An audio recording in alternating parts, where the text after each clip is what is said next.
എല്ലാ കൂട്ടുകാർക്കും എല്ലാ ഇൻവെസ്റ്റേഴ്സിനും എല്ലാ ട്രേഡേഴ്സിനും മറ്റൊരു വീഡിയോയിലേക്ക് ഹാർദമായ സ്വാഗതം. എല്ലാവരും അപ്പോൾ 3 ദിവസത്തെ വീക്കെൻഡൊക്കെ ആഘോഷിക്കുകയാണ്. എല്ലാവരും ആഘോഷിക്കുക. ആ ട്രേഡിൻ്റെ ടെൻഷനിൽ നിന്നെല്ലാം വിട്ടുമാറി കുറച്ച് നേരം മനസ്സും ശരീരവും ഒന്ന് റിലാക്സ് ചെയ്ത് ഇനി ചൊവ്വാഴ്ചയാണ് മാർക്കറ്റ് ഉള്ളത്. അപ്പോൾ ആ മാർക്കറ്റിൽ നല്ല പ്രോഫിറ്റ് ഉണ്ടാക്കാനായിട്ട് ശ്രമിക്കുക. അപ്പോൾ അതുകൂടാതെ പെരുന്നാളും വരികയാണ്. അപ്പോൾ പെരുന്നാളിലും നമുക്ക് നല്ലൊരു ആഘോഷത്തിൽ പങ്കുചേരാം. എല്ലാവർക്കും നമ്മൾക്ക് നന്മകൾ നേരട്ടെ എന്ന് പ്രാർത്ഥിച്ചുകൊണ്ട് നമുക്ക് അടുത്ത വീഡിയോ തുടങ്ങാം. ഈ വീഡിയോയിൽ 100 രൂപയിൽ താഴെ വിലയുള്ള 2 സ്റ്റോക്കുകളെ കുറിച്ചാണ് പറയാൻ പോകുന്നത്. അപ്പോൾ ആ സ്റ്റോക്കുകൾ എന്താണ്, അതിൻ്റെ ഉയരാനുള്ള കാരണങ്ങളും അല്ലെങ്കിൽ താഴ്ന്നു കഴിഞ്ഞാൽ എവിടെ വരെ താഴും, എന്താണ് അതിനുള്ള കാരണങ്ങളും എന്നുള്ളത് നമുക്ക് ഈ വീഡിയോയിലൂടെ പരിശോധിക്കാം.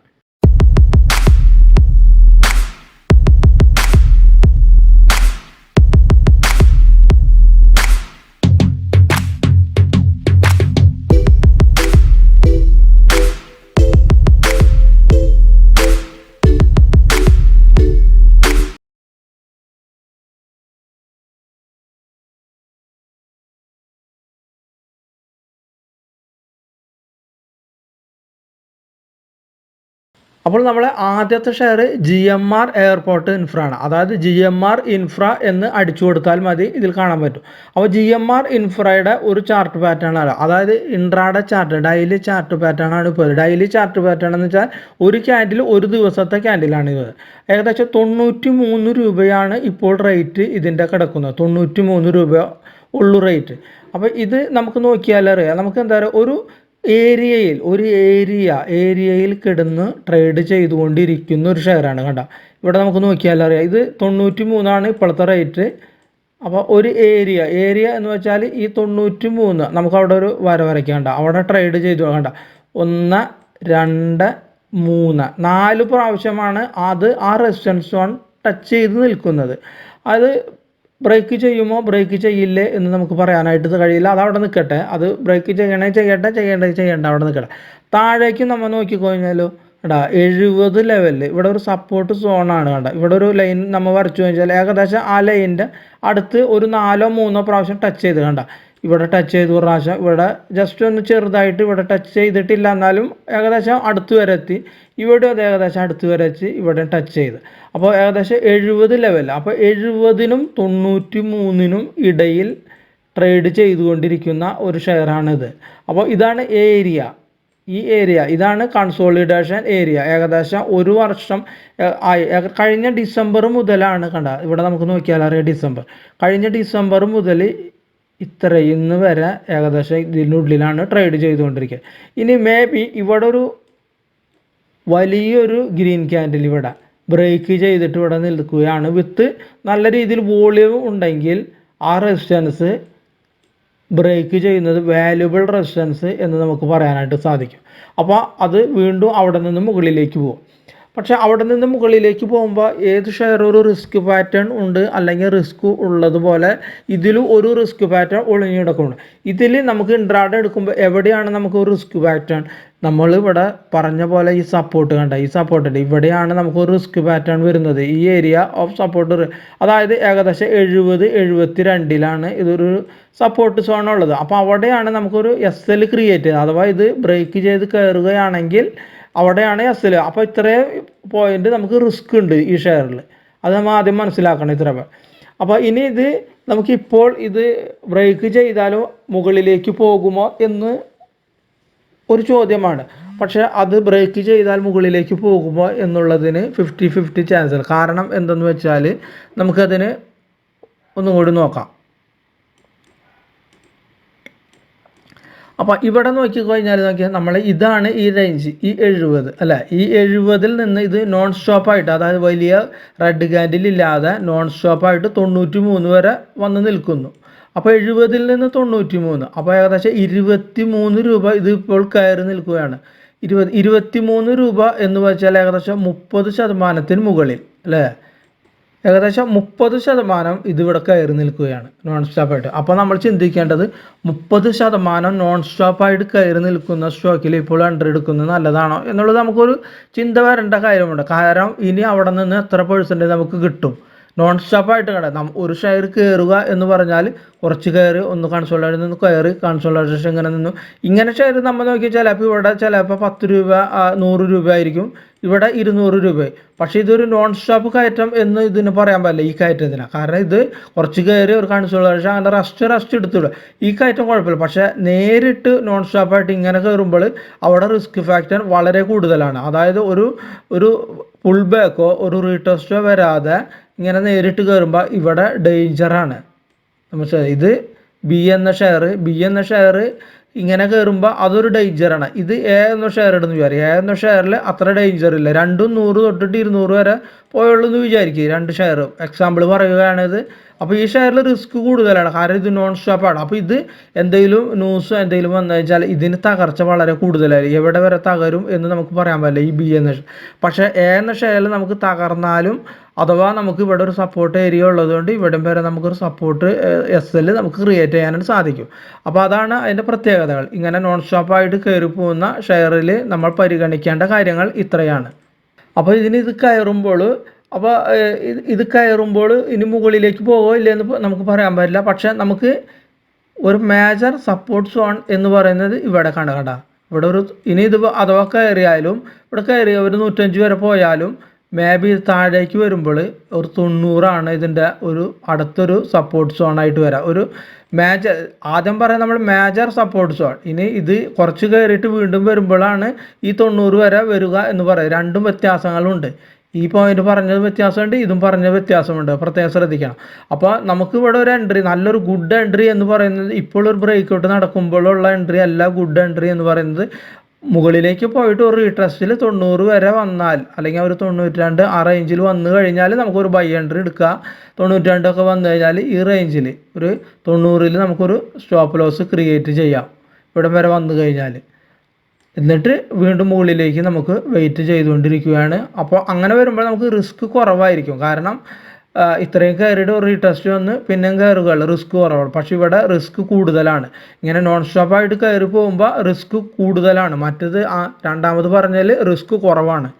അപ്പോൾ ഇത്രയുമാണ് നമുക്ക് കാര്യങ്ങൾ മനസ്സിലായി എന്ന് വിശ്വസിക്കുന്നു. അപ്പോൾ ഇത്രയുമാണ് GMR ഇൻഫ്രയിൽ പറയാനുള്ള കാര്യം. ഇനി നമുക്ക് അടുത്ത സ്റ്റോക്കിൽ പോവാം. അടുത്ത സ്റ്റോക്ക് HFCL. അപ്പോൾ ഇതാണ് HFCLൻ്റെ ചാർട്ട് പാഡ്. ഏകദേശം നമ്മൾ നോക്കിക്കഴിഞ്ഞാൽ GMR ഇൻഫ്ര, നിങ്ങൾ ശരിക്കും 2 ചാർട്ട് പാറ്റേൺ എടുത്ത് നോക്കിയാൽ ശരിക്കും നിങ്ങൾക്ക് മനസ്സിലാകാൻ കഴിയും GMR ഇൻഫ്രയും HFCLും സ്റ്റോക്കിൻ്റെ ചാർട്ട് പാറ്റേൺ ഏകദേശം സെയിം ആണെന്നുള്ളത് നമുക്ക് ഈ ചാർട്ട് പാറ്റേൺ എടുത്ത് നോക്കിയാൽ മനസ്സിലാവും. അപ്പോൾ ഇവിടെയും നമുക്ക് നോക്കിയാൽ എന്താണ് കാണുന്നത്? ഇവിടെയും നമ്മൾ നോക്കിയാൽ മേജർ സപ്പോർട്ട്സ് ആണ്. ഏകദേശം 80 റേഞ്ചിൽ നമുക്ക് അവിടെ ഒരു റേഞ്ച് ഒരു വരച്ചു കൊടുക്കാം. ഇവിടെ സപ്പോർട്ട് സോൺ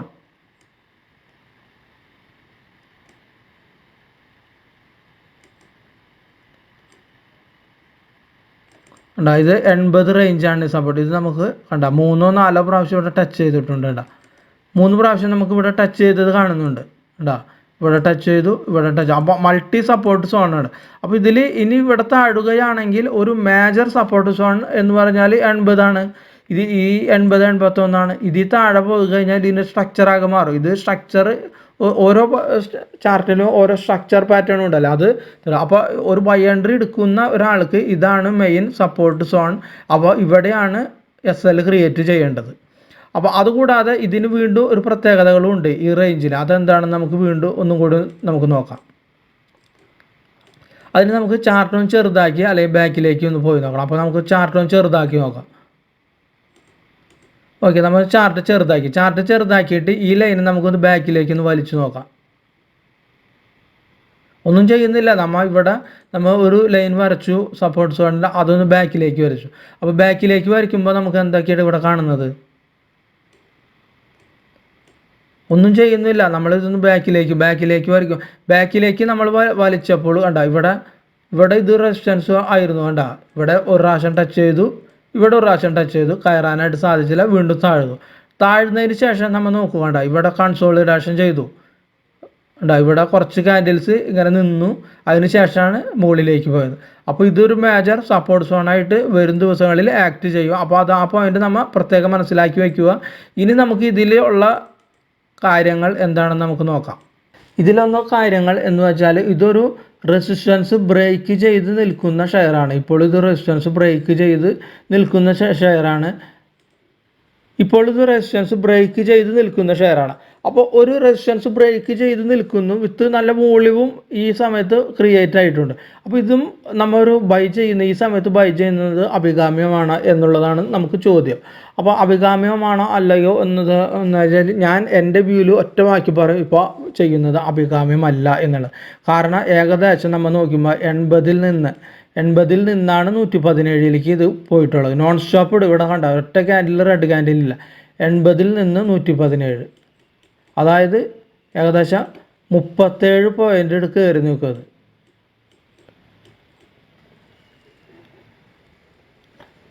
ഏകദേശം 40% മുകളിൽ കയറി നിൽക്കുന്ന ഒരു സ്റ്റോക്കാണിത്. അപ്പോൾ ഇനി ഇതിന് മുകളിലേക്ക് കിട്ടുമോ എന്നുള്ളത് നമുക്ക് ചോദ്യം. 40% നോൺ സ്റ്റോപ്പ് കയറി നിൽക്കുന്ന സ്റ്റോക്കിൽ നമ്മൾ ഇത് ഓടിക്കൊണ്ടിരിക്കുന്ന ഒരു ട്രെയിനാണ്. ഓടിച്ചെന്ന് ഇതിൽ തല വെച്ച് കൊടുക്കേണ്ട ഒരു കാര്യവുമില്ല. ചിലപ്പോൾ ഇവിടെ അടുത്ത ദിവസങ്ങളിൽ നല്ലൊരു വോളിയത്തോടുകൂടി ഒരു ക്യാൻഡിൽ ഇവിടെ രൂപപ്പെടാം, അത് നമുക്ക് പറയാൻ പറ്റില്ല. പക്ഷേ എങ്കിൽ പോലും ഇതിന് ഈ ഷെയറിൽ നിന്ന് ഇപ്പോൾ വിട്ടു നിൽക്കുകയാണ് അഭികാമ്യം. കാരണം നമ്മൾക്ക് പർട്ടിക്കുലറായ അല്ലെങ്കിൽ നമ്മളുടേതായ ചോയ്സിലുള്ള ഒരു റേഞ്ച് അല്ലെങ്കിൽ ഒരു എമൗണ്ടിലേക്ക് ഈ സ്റ്റോക്ക് വരും എങ്കിൽ മാത്രം മേടിച്ചാൽ മതി. ഇല്ലെങ്കിൽ പോട്ടെ, ഒരു സ്റ്റോക്ക് നമ്മളിൽ നിന്ന് വിട്ടുപോയി എന്ന് വെച്ചിട്ട് ഒന്നും സംഭവിക്കാനില്ല നമുക്ക്. ചിലപ്പോൾ ഇത് ഇവിടെ നിന്ന് കയറിയിട്ട് ചിലപ്പോൾ 150 വരെ എന്തെങ്കിലും ന്യൂസൊക്കെ ഉണ്ടെങ്കിൽ പോവുക. പക്ഷെ പൊക്കോട്ടെ, അത്രയും ക്ഷമ, അത്രയും മനസ്ഥൈര്യം നമ്മൾ കൈവരിക്കുക. ഈ ഷെയർ പോയി എന്ന് വിചാരിച്ച് നമുക്കൊന്നും സംഭവിക്കാനില്ല. അടുത്ത ഷെയർസ് വരും, അല്ലെങ്കിൽ ഈ ഷെയർ തന്നെ നമ്മളുടേതായ അനുയോജ്യമായ വിലയിൽ നമുക്ക് കിട്ടുന്നതാണ്. അപ്പോൾ നമുക്ക് പറയാനുള്ള കാര്യമെന്ന് വെച്ചാൽ ഇത് നമ്മൾ ആദ്യമേ പറഞ്ഞു, ഇത് സപ്പോർട്ടാണെന്നുള്ളത് പറഞ്ഞു, അതവിടെ നിന്നു. അതുകൂടാതെ നമുക്ക് ഇവിടെ നമ്മൾ നോക്കിക്കഴിഞ്ഞാൽ കാണാം ചെറിയൊരു റെസിസ്റ്റൻസ് ഏരിയ ഉണ്ട്. ഇവിടെ ഒരു ചെറിയ റെസിസ്റ്റൻസ്, 100 റേഞ്ചിൽ ഒരു ചെറിയ റെസിസ്റ്റൻസ് ഉണ്ടായിരുന്നുണ്ട്. ഇവിടെ റെസിസ്റ്റൻസ് മേ ബി ഇത് കയറിപ്പോയി, അല്ലെങ്കിൽ ഇവിടം വരെ കയറി, എന്നിട്ട് ഇതൊരു റീടെസ്റ്റിൽ ഏകദേശം 105 അല്ലെങ്കിൽ 106 റേഞ്ചിൽ മനസ്സിലായ ഇതിന് കയറിപ്പോയിട്ട് നമുക്കിവിടെ നമ്മൾ പറഞ്ഞു ഏകദേശം 105, 110 റേഞ്ച് നമ്മൾ ഇവിടെ പറഞ്ഞു. ഒരു മേജർ റെസിസ്റ്റൻസ് ആണ് ഉണ്ടായിരുന്നത് 110, 105 റേഞ്ച് എന്നുള്ളത്. ഏകദേശം കയറിപ്പോയതിന് ശേഷം ഇതിലേക്ക് ഒരു റീടെസ്റ്റിൽ ഇവിടെ വരികയാണെങ്കിൽ നമുക്കിത് മേടിക്കാവുന്നതാണ്. അപ്പം അങ്ങനെ വരുമ്പോൾ നമുക്കൊരു റിസ്ക് പാറ്റേൺ അല്ലെങ്കിൽ റിസ്ക് നമുക്ക് കുറയുന്നതാണ്. ഇവിടെ ഇത്രയും റിസ്ക് ഉണ്ട്, 40% കയറി നിൽക്കുന്ന റിസ്ക് ഷെയറാണ്. പക്ഷേ റെസിസ്റ്റൻസ് ബ്രേക്ക് ചെയ്തു എന്നുള്ളത് ശരിയാണ്, അല്ലെങ്കിൽ ബ്രേക്ക് ചെയ്യാൻ നിൽക്കുന്നു എന്ന് പറഞ്ഞത് ശരിയാണ്. പക്ഷേ ഇത്രയും കയറിയ കാര്യം നമ്മൾ ഓർക്കണം.